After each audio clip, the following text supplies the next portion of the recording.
Hello and welcome to Trekkie and Beyond, a Star Trek podcast. I'm Monica. And I'm Andrea. And welcome to episode 11 of season 3, called Su'Kal. This episode is all about Discovery traveling to the nebula where they received that message from the Kelpian. So, what is going on? Who's down there? Is it safe? And then what's going on with the Emerald Chain? There is so much to discuss, so much stupidity. Let's get into it.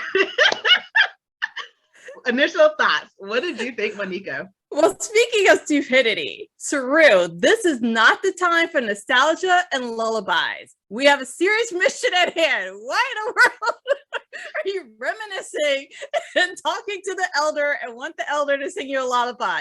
No, they just told you, book just told you gotta leave. You gotta get this done.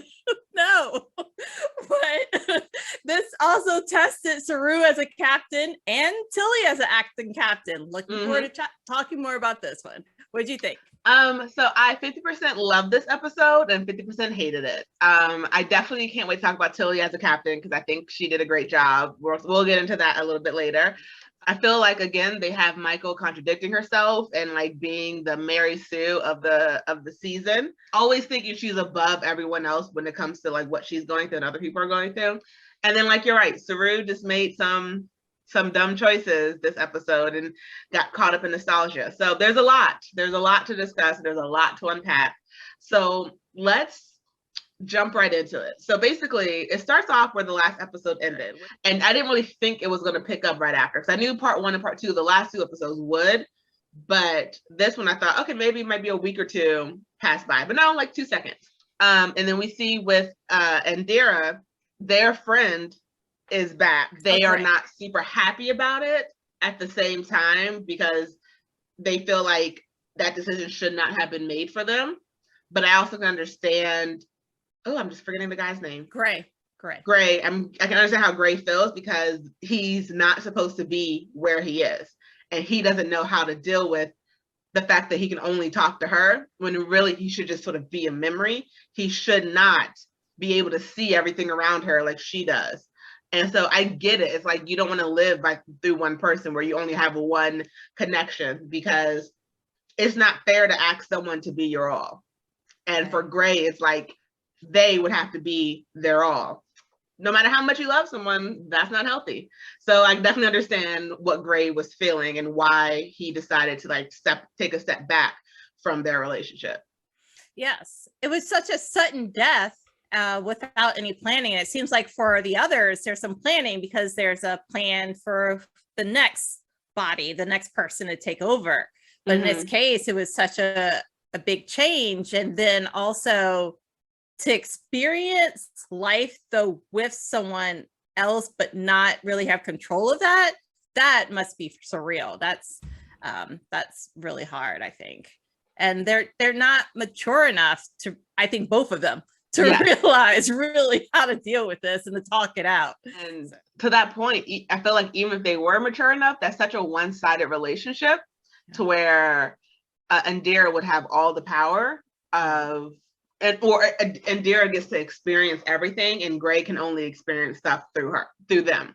So like I definitely agree with you. It's just not super healthy. And if I was Gray, I probably would have stayed away just because it's not fair. I don't want to experience half-life like that. No. Right. And how long can you keep this up? Like, is it going to be like a 30-year relationship like this?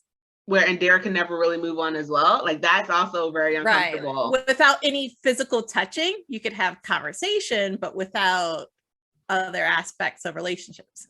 Like you're basically in love with the figment of your imagination. Even though we all know that Gray is real, like does Gray age along with Indira? Or does he stay that teenager? And then she's a 45-year-old woman down the line still talking to her teenage boyfriend. Right. And the rest of the society community won't interact with Gray, right? Yeah. And that connection. So then they're in a relationship that other people cannot see, that's a whole different level of isolation. Mm-hmm. So they're able to find that on the planet within the nebula that is completely made of dilithium. And so they tell Admiral Vance, there's so much lithium here. This is like, if we get it, this is a huge boon for Starfleet. But like, the radiation is so high that the ships can't stay within reach of it because it's going to like basically destroy their ship and kill everyone on there, even though they do have radiation pills to help them like fight it and combat it, but it's still not safe for anyone to be there. And the Admiral lets them know that, hey, we've also dispatched half the fleet to Canamar because the Emerald Chain is doing a military exercise nearby, and Michael deduces that it's also a test again to try and get Discovery to go there. I will say I do respect that Saru was willing to give up this mission of meeting another Kelpian to go help. And Admiral Vance was like, don't worry, we're not gonna let anything happen to your planet. But we also see that like, oh, go ahead. But I wonder why Michael was even invited to that conversation, because Michael was demoted. She should not even be involved in these decision-making conversations anymore. She shouldn't be part of this upcoming away mission. And when you're demoted, that means you should not have as much leadership. Right? Well, she is still the chief science officer. Yes. So she's still that. Because technically, besides the fact that Tilley is the first officer, Michael's rank technically still outranks Tilley, because Tilley is still technically an ensign. And so she's like the acting first person, because I was wondering the same thing too. But then I had to remember that Michael is still the chief science officer on the ship. So she still can be in the higher up meetings. She just doesn't have like control over the ship when anyone leaves. Like, she's no longer in the chain of command. But when it comes to like science stuff, she still has to be involved. Because I was like, shouldn't that chick be like out there talking the book too? Right. I don't know. I question her judgment a lot of times. So that's why I wonder about including Michael in these conversations. The fact that you said that, when Michael was talking to Book later, and she is saying, I don't know if I question his judgment. But I know Michael Burnham is not going to sit there and question someone else's judgment. Michael make bad decisions. Burnham is not going to question someone else's judgment. While I still have love for my girl, and while I still will die on the hill that the war was not her fault, she makes bad decisions because she always gets emotionally involved, says she's not, and then has the nerve to judge someone else for the same thing that she would do. If it was her mom, she would have done it. She did the same thing. She made the universe worse because she could not get over her mother. Right. So how dare you judge Saru for wanting to see another Kelpian within Starfleet to go see who is still there? So it's like, Michael, I need them to stop making her the Mary Sue. Because everyone else can be understanding about stuff, but it's like they always seem like Michael can never, like, right. If it's not her saving the day, it can't be saved. And it's like, stop making her the Mary Sue. Right. And Michael went on an away mission to help save Spock. Like, she's done a lot of other things for family and for her connections. I know you're not judging someone, Michael. I know you're not judging someone. So they are able to get down they're able to get down to the planet. Tilley is at the helm, and we'll get to her part. And we're going to talk about her basically in the second half, just because there's so much that Tilley, her awesomeness that she exudes in this episode is amazing. But I will say it was nice to see sort of Michael give her a little bit of a coaching. Like, I know you're nervous, but there was this divot, and Giorgio, or our prime Giorgio, would rub it when she needed to ground herself. I saw Saru do it, and I myself have done it as well. When we need to ground ourselves, we find that divot, and it like connects you back to what you're into. That was a great pep talk for Tilley. I thought that was sweet to put Tilley on the same level as all the other captains that Michael respects. Yeah. But they get down to the planet, and then we see that they have changed forms. And we get to see the actor who plays Saru without the makeup. Doug Jones. And it's so really interesting because, look, I know that Saru, that's all makeup. Like, I understand that, but like to see the actor play him, like to see him in a human form was just like, this isn't okay. I don't know if I like this. Like, you're my like I need to see. I got so used to seeing the makeup. I don't know how I feel about him being human. I don't like it. I don't like it. I felt at times Doug was overacting as a human. Like his expressions were a little strange, but maybe that's also because, but he still did the whole walking with the hands. I guess because his visually to us, he's human, but he's still deep down inside Kelpian. So he still had those mannerisms. So that was a little hard for me to make that shift. That's actually a really interesting point, because who's to say that, because I didn't even think about it just now, but who's to say that that's not how, like, we can only see so many facial tics from Saru. Right. So who's to say like that's what it would look like if he could on a Kelpian's face? That's really interesting, because now that you're mentioning it, I do remember him like extra emoting as a human, and it did come off like, okay, dude, chill. But like for him, he's never been human. So he doesn't really know how to act human. And so he's acting like a Kelpian in a human body, which is interesting, because I just was thinking, oh, look, the actor, we're just going to see his face. Still awkward, because I'm seeing Saru. I need to see Saru's face, not yours, dude. I'm so sorry. Right. We're not used to seeing a nose, eyebrows. Yes. Like all of those types of, like, oh my gosh. Move. And so then we get to meet the surviving child. Oh, go ahead. But Michael is Trill, and then Hugh Bajorian.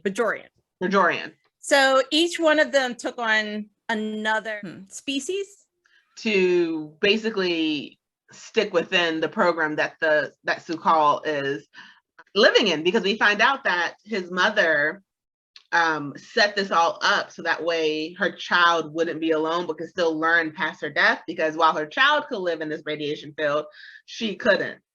And that she set up this whole universe that basically just kept him protected, taught him like how to survive. If the food replicator breaks, this is what you do.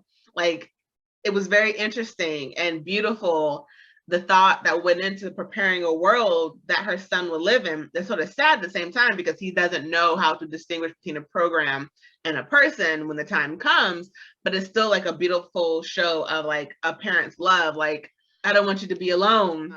And even to take into account what to say to the welcoming party that will eventually come and rescue her child.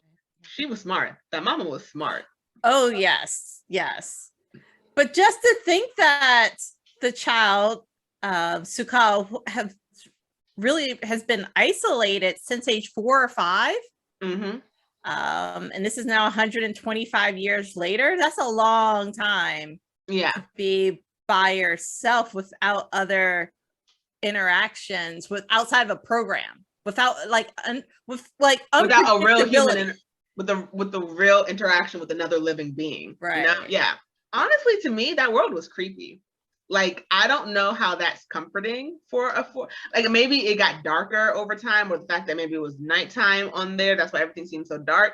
But that world just seemed super creepy. So it makes me wonder, what do Kelpians find comforting? Besides his sleeping quarters, where we saw the elder that would tell him all of the Kelpian terminology, I was very much freaked out by this world. As in, like, I'm like, I wouldn't want to live here. So, like, right. Well, this seemed to be a place where the ship crashed, I think. From what we could tell by Saru's homeland, there was like farming and the harvest and other things. They seemed to live off the land, but and that was also almost 1,000 years ago. And then also that was with the Baul being in control. So who knows what the Kelpian homeland is like now. But this was just like a temporary location because the ship crashed, and Mama with Dr. Issa was just trying to take care of her young one. Yeah, but she made a creepy landscape in that hologram, because that was creepy. It's creepy to me. It's creepy to me. I will say that. It may not be creepy to other people, but to me, I'll have nightmares if I live there. Like, no, Mama, please. Right. It was weird to see that landing pad move between like, I don't know, this big castle and the other. I was getting confused between the connections between. I just thought they were just landing in one place. I didn't realize there were actually different destinations. It was confusing and weird, and also makes me wonder, was it set up that way, or did over time it changed to like accommodate him more? Because I don't think the mother assumed it would take 125 years for someone to come rescue her child. So I will hope that she wouldn't make such a complicated world for her child to live in for all of this time, like with the hologram. So it makes me wonder, like, did she create it that way because Kelpians have a different fear than humans, obviously, or did it evolve over time with the child as, like, you know, programs can learn and grow, and they said some programs were obsolete now. So I think if the burn did not happen, he would have been rescued earlier. yeah, that's what I'm saying. I don't think she planned for him to be, like, she didn't plan for him to be there 125 years. Leaving a 4-year-old in that world on purpose, I think, is very disturbing to show what you think is cute and cuddly, versus it didn't start off that way, but maybe warped that way over time with him being alone. And like it growing darker as the longer he spent the time alone. Because can you imagine dropping off a 4-year-old in that world and being like, don't worry, someone's going to come for you. So that's what I'm saying. That's what I'm like. It just doesn't seem like she created that. So either it warped over time, or we got to talk to that mom about what's cute and good for a 4-year-old. So now we're going to talk about Captain Tilley, or acting Captain Tilley. Booker probably maybe somewhat saving the day. Probably. Okay. And the assumed reason, which I hope I am wrong, the assumed reason of the burn.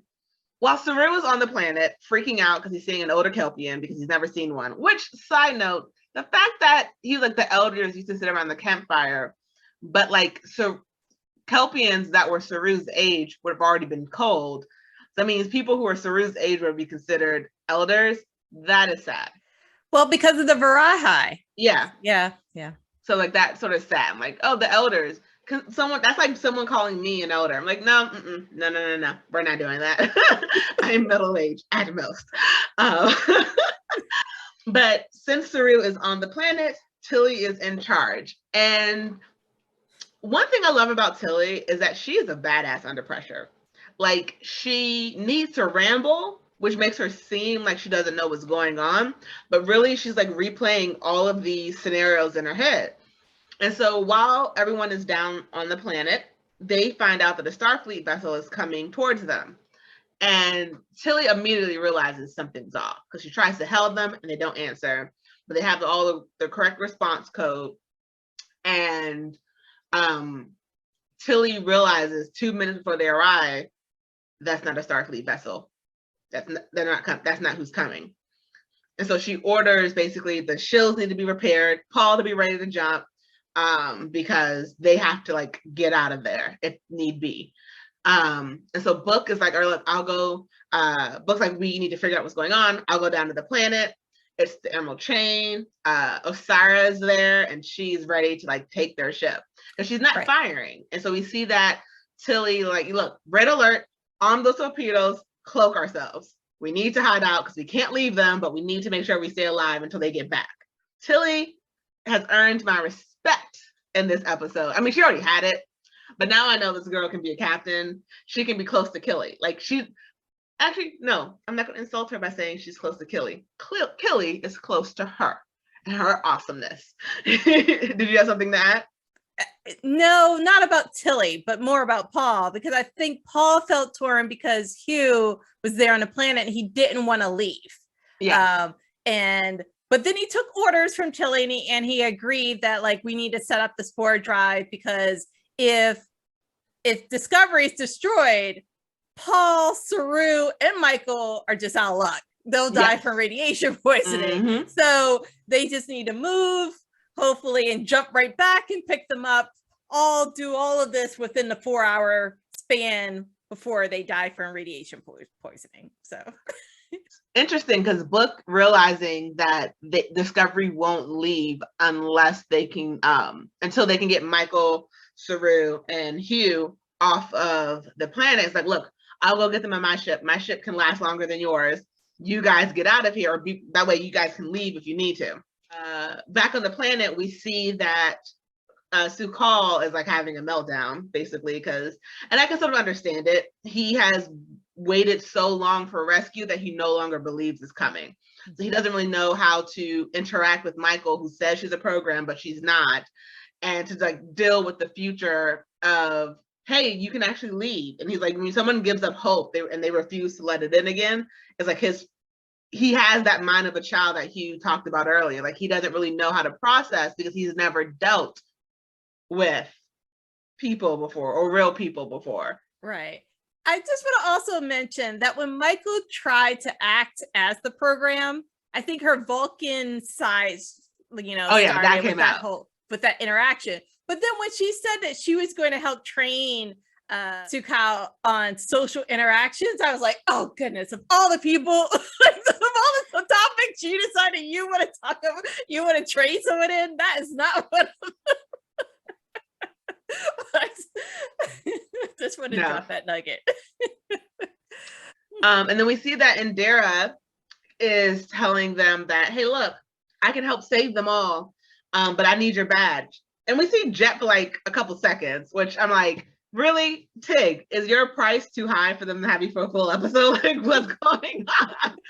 But Indira takes Jet's badge and like runs off, and we don't really know where she's going yet until we see Book is like flying down there after what could have been almost another burn, is telling Michael, whatever just happened can't happen again because you almost caused another burn.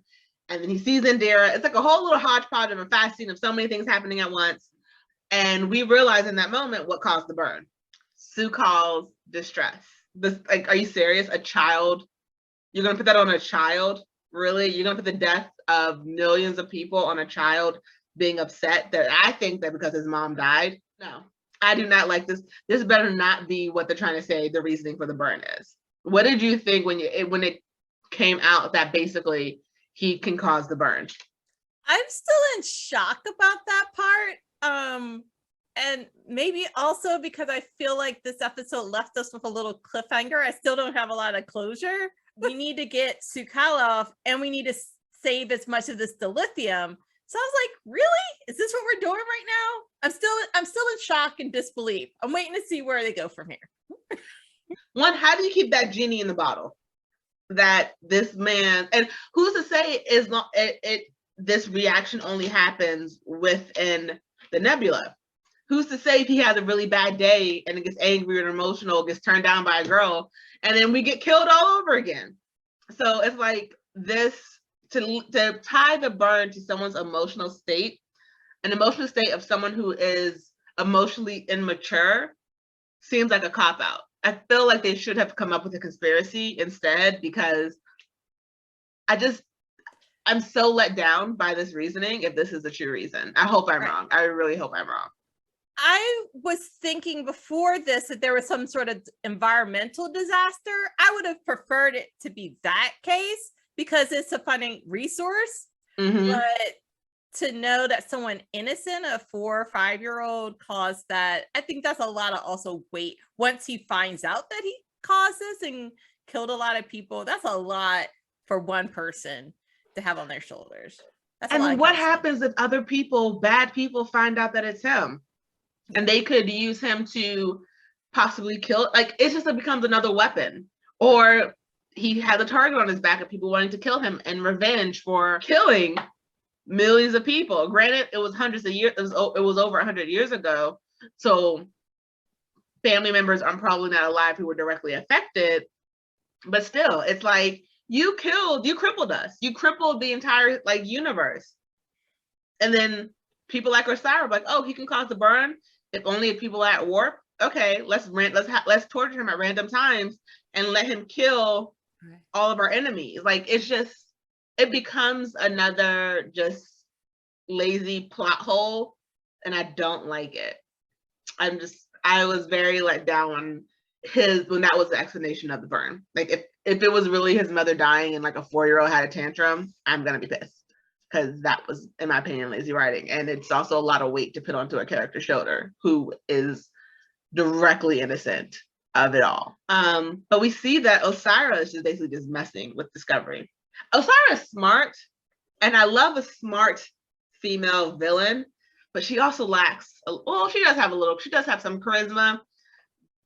She's just not really likable. I like a villain that I can like Georgiou. Like, she was a villain, but you liked her, you know? Osira is just like, I'm evil for the sake of being evil, and I have no redeeming qualities. Not to say Georgiou had a lot of redeeming qualities, but Osira will kill her family. Georgiou at least tried to spare Michael. I'm a purist. I like villains that are hardcore villain, like easy to tell. And I don't like anything about them. That's how I like my villains. But I love when a villain is someone you want to relate to, but you can't. Like, not to where they have like a redemption arc, but to where it's like, God, you're the bad guy. I should not be rooting for you. Like, oh, you killed 1 million people, but you did it with a smile. But we see that when Tilley tries to do the spore drive, black alert, that Osira's men teleport in to the container with Paul. So that tells me 2 things. She has inside knowledge. Because how does she have the correct codes from Starfleet to be able to trick them into accepting, like, not, you know, running away the moment they saw that they were long range sensors picked them up? And how were you able to just like jump aboard with no one knowing? Because even her men were able to board the ship, and no one in the crew, no one in the cabin knew what was going on, because Tilley was still saying, Paul, like, jump. And so it's like, how wouldn't someone in the comms be able to say, hey, Captain, we've had people board our ship? And it's like, no one knew until Osira beamed directly into the cabin. Right. She also must have some technology to track them. Yeah. To know where they were. I mean, like, they stated that there was no other planets within like 5 light years away. And we thought that she was going to be part of these testing exercises by the Kelpian homeland, not over in this whole other quadrant. So yes, I agree with you. I think she has some sort of inside scoop into the Federation, and to also know the floor plan, to know exactly where to beam and everything. Yeah, because this isn't like, it would be different if this was from like Starfleet from 930 years ago. This Starfleet, only a handful of people really have actually been on the Discovery ship. And then even some of the other captains didn't know that the ship could just jump places until Vance told them. So it has to be someone sort of higher up feeding this information, because Vance has sort of tried to keep this under the lid as much as possible, so that way it could stay a secret weapon. And so for the fact that Osira was just so quick and knew exactly how to use her tentacles from her ship to grab it, to know that in doing so, the ship couldn't even jump away without them, it just seems like she has to have inside help from someone. Someone at Starfleet is spilling the beans, and Vance is not gonna like that. But this is also, for me, it showed why someone from the Federation needs to be on the bridge of Discovery.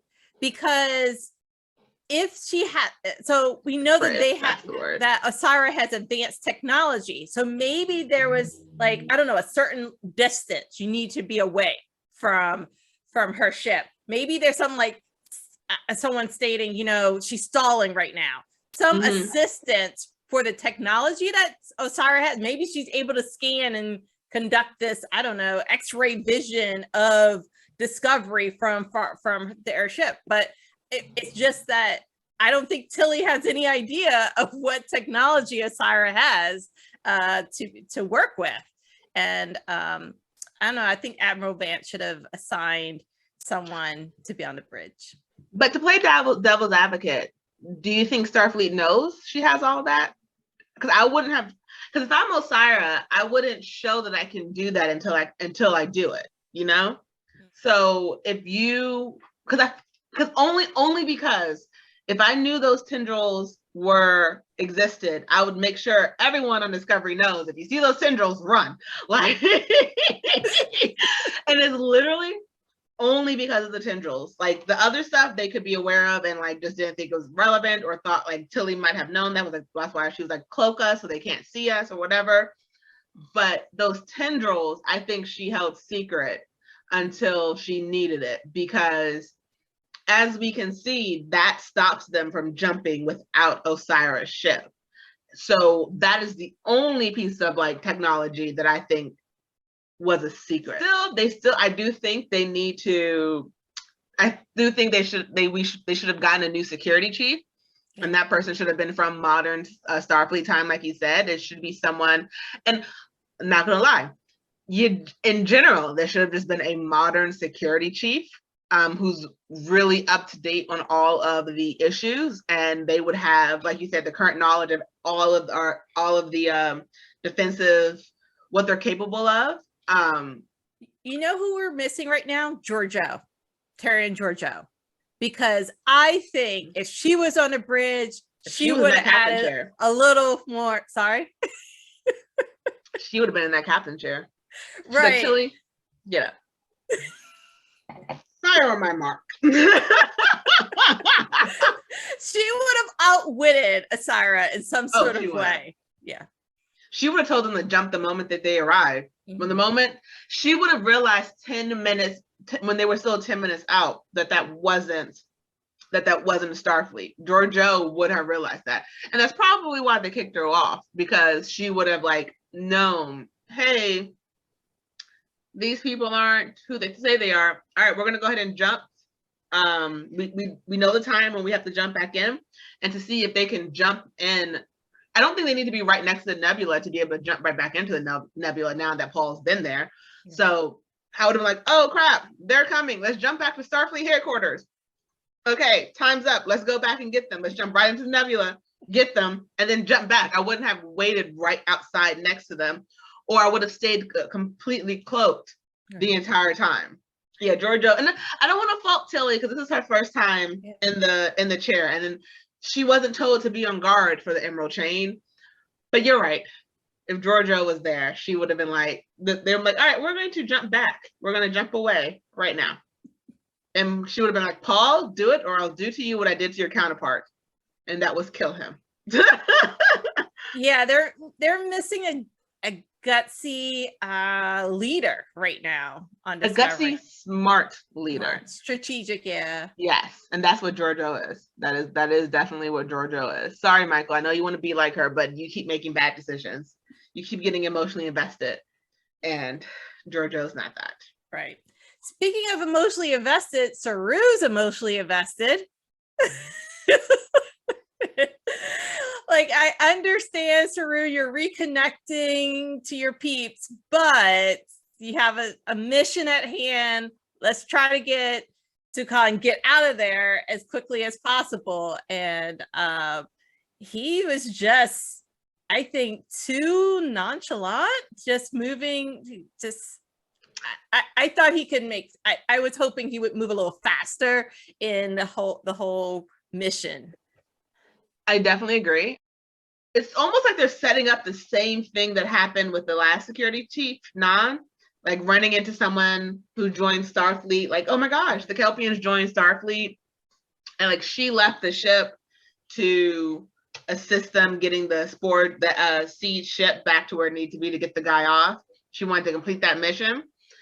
And it's like, I know they're not going to, but it seems like they're trying to set up Saru, like, I can't leave him. I need to teach him our ways. I need to like let him have another Kelpian contact besides all these holograms. And it feels like they're setting it up for that.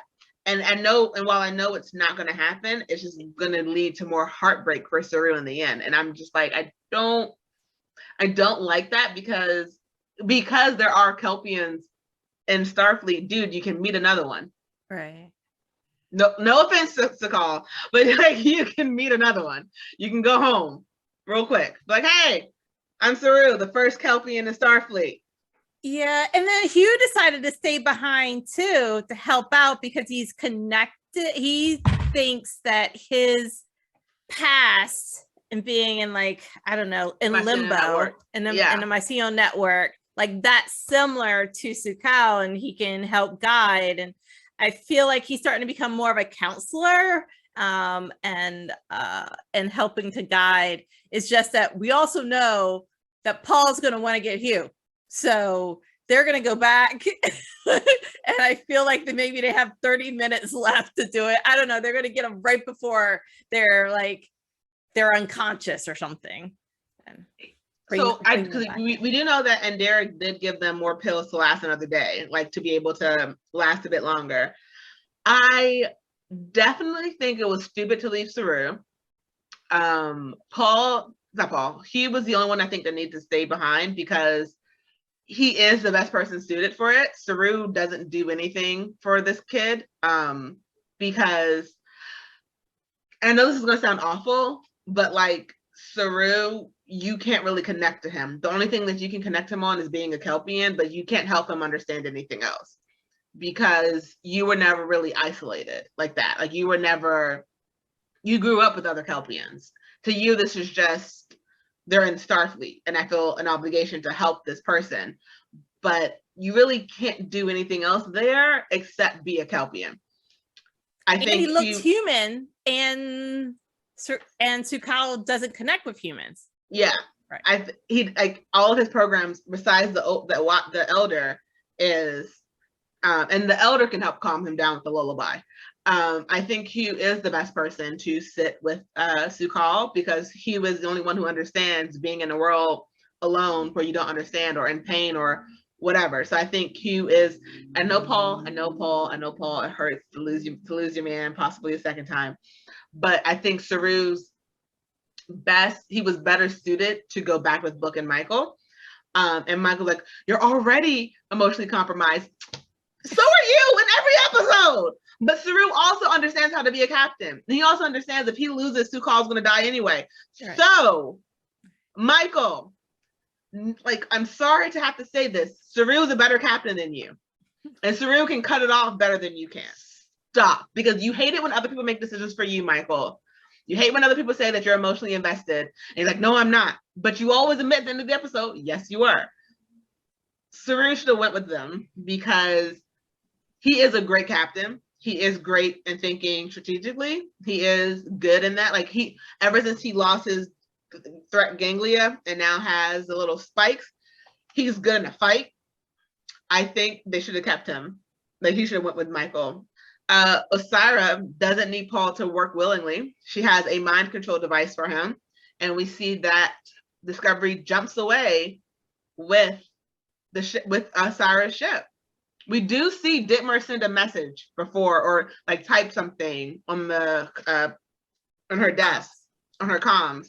So we don't know if she was able to get a message back to Starfleet saying we're taking over, this is not us, don't trust us, whatever. But we see Discovery jumps away and it's going to hit the fan next episode.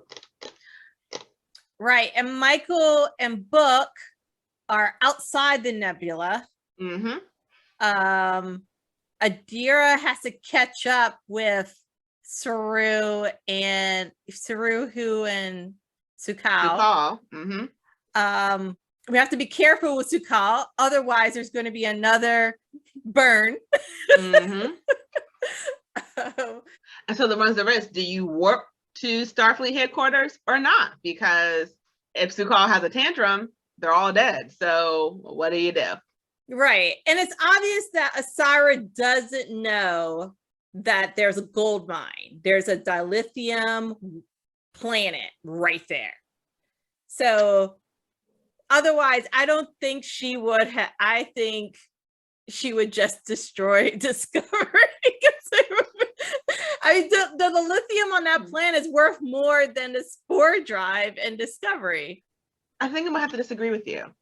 I think that she's realizing go after the bigger fish right now, because if she was to try to mine the dilithium planet with Starfleet trying to stop her, she may not be able to. But if she can get rid of Starfleet, the only people who can stop her, and then go back for the dilithium unobstructed, and then she has a spore drive, that means she never needs dilithium, so she can always lord it over her people while she herself doesn't need it. So it's like one of the things that just make like almost, you know how like they say you never use, if you're a drug dealer, you never taste your own product. Yeah. So like she can sell dilithium while she herself never needs it. And so she can like say, you know, I'm not selling it to anyone anymore. Even, and her people can still get around because she has the spore drive. So, but she can't do any of that if Starfleet is stopping her from mining the planet because they're attacking her. So it's like, I want to grow my business, but I can't until like my competitor is out of the picture. Okay, then I guess I don't know her true motive and mission. If her mission's to be the dominant power across the whole universe, then she has to take down the Federation. Yeah. If her mission is to control all of the lithium and control the trade routes, then I just thought that she should go for a plan. But you know, she could be in a bigger. I think it's both. She could have a much bigger mission than. No, I think both the things you said. I think she's both. She wants to control everything, and she wants Starfleet away. Yeah, if she gets rid of Starfleet, there's no one left in that quadrant of the universe that people can travel to who can stop her. And so then she can mine that dilithium for as much as she wants, but while herself never needs it. And so I'm like, oh, you don't want to listen to me? Okay, I'm going to jump right to you and destroy you and take all the lithium back because I don't need the dilithium. And it also means she's always protected from another burn if she never needs to use dilithium. She's playing chess right now while some people are playing checkers. She's like, I'm thinking the long game. For me to really have full control and no one to oppose me is to get rid of the police. But she's going to learn when she tries to touch Earth, though. Her Earth is packing and ready to hit someone. Yeah, it just means the Earth and Federation needs to join forces. Well, that's a lot to, I guess, for them to wrap up in the next few episodes. So yeah, I think we only have 2, and I don't know what they're going to do. Very interested. Stay tuned. All I know is that if they still make Sue call the reason for the burn, I'm going to be so annoyed because I just think that's lazy. Okay, well, that's all the time that we have today. So thank you for listening to us or listening to my rant and Monica's words of wisdom, because we both know I'm the one who's dead inside and she has the hope. But as always, I'm Andrea. I'm Monica. Live long and prosper.